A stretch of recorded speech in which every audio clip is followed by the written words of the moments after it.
when going outside to play? It's a child. Raise your hand if you think that's a child's problem. I think it's both. Yeah. It's both. I do too. Raise your hand if you think it's a parent's problem. Kind of. Only if it's 32 or below. Okay. Gonna get frostbite. Let's say it's cold. Wait, you mean like today? Like it's freezing? Like we need an It was actual 45. temperature. No, I'm not going to give you that. I'm just going to tell you it's cold. It's cold. It's a child's problem. What do you guys agree with that? I said child, but I I always. think I've had this conversation with you before. You're like, I know the answer. I know. I was wrong. I think it's freezing. All right. Freezing in the mouth. Here's the thing I'm going to say. There is really no right or wrong answer to most of these. Some of them there clearly is. This is one of those, there's not really a right or wrong answer. But do you think a child is going to learn more about wearing their coat when it's cold by fighting with you about it or by going outside and getting cold? Getting cold. I can guarantee you, if you allow a child to go outside and get cold, they are not going to freeze to death. They are going to get cold, and you will have a coat available for them. Some people just can't do it, and that's okay. Some people cannot do it, and That's it's what okay. you said. You're Yes. like, well, that's a battle you would choose. You would and that's choose. okay. It's okay. It is, though, I will say, an excellent opportunity for children to learn natural consequences. I know in my head that the cold doesn't make her sick. No. I know that. Yes. But she's just so, gets sick. And so I'm trying. I've been And working I on know, that. I know. And that's But what with I mean. Owen, If do it makes you differently. crazy, then don't do Yeah. it. But if you can, this is one of those areas. If you're way over here and you think you might be able to just move a little bit, try it. Because you want children children learn most effectively when you don't tell them they have to. They learn most effectively by just seeing the way that the world works, which is what we call natural consequences. And most often, if a child goes out to play and doesn't have a coat, I mean, you wouldn't go off to the park and not put a coat in the car, right? You would just bring it, put it in the car, and when they're cold, you haven't had an argument. There's no stubbornness coming into play here, because they're not thinking, oh, my mom wants me to wear my coat. I'm going to show her that I don't have to wear a coat. I don't get cold. I'm impervious to cold, which some kids seem to be. But if you've had no argument about that, there's no issue that's come up. Chances are they're just going to be like, oh, I'm cold. Mom, do you have my coat? Or when you see them out there and they're like this, they're little, and you can say, did you want your coat? And they'll say, yeah, and you put it on them. Was there a battle? No. I do have a question. Yeah. So you're getting ready to go. You have them dressed, and you tell them to put their jacket on, and they say no. You just say okay. No. You just let them say no to You you. can always preclude the natural consequence by saying, I think it's a good idea that you wear a coat because it is cold and you will get cold and your hands will get red. But if you're choosing not to, okay, I will take it with us. Ask me when you're ready for it. Yeah, absolutely. To me that's just like, you're just sort of giving them, my kids are not allowed to go to school without a coat right now. But they can put it in their backpack if they don't want to wear it. But they just do. They don't ever argue with me about coats.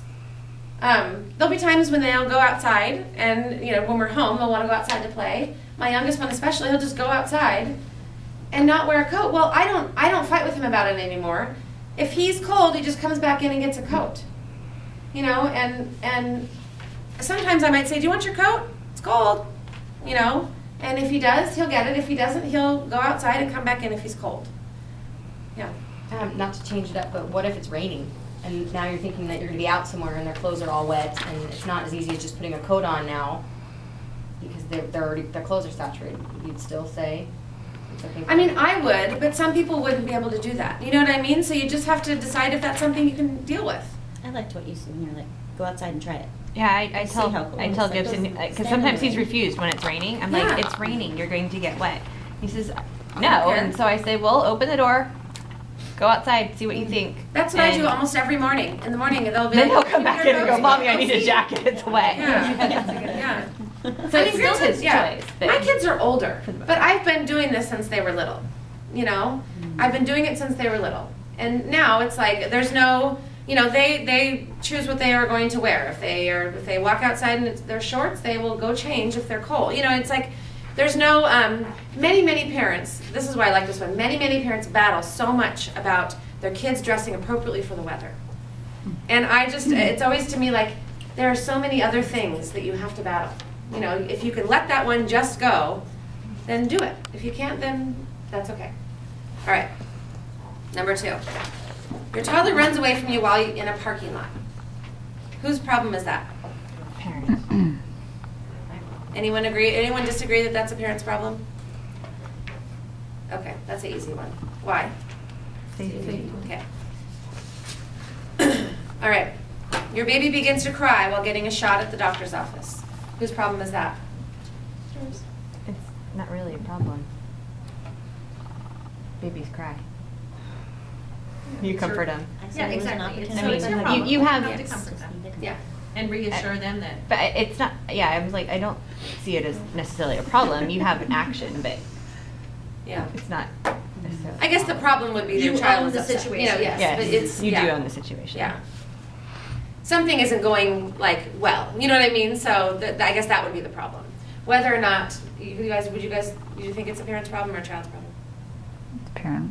Be the parent. I mean, if your 14-year-old is getting a shot and crying, it's like, well, sorry. You know? But a baby, yeah, of course it's your problem. All right. A 3-year-old begins to cry each time, this is a good one too, each time you leave her with a sitter, you know to be kind and gentle. Whose problem is that? The sitters. Excellent answer. Good luck. Between the parent and the child. Whose problem is that, do you think? Raise your hand if you think it's the child's problem.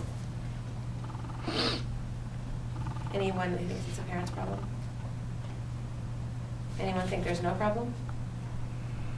So most of you think it's the child's problem. Interesting. Most time people are like, no, it's my problem. Is it because I said you know to be kind and gentle? Why do you think that it is the child's problem? So they have to learn independence and not to be with you every second. Let's ask these questions. I mean, is there a safety issue? Is someone's, is it infringing upon someone's rights? Is their property being affected? Is a 3-year-old capable of saying goodbye and knowing that you're going to come back? Yeah, so it's their problem. Some of these are sort of heartbreaking.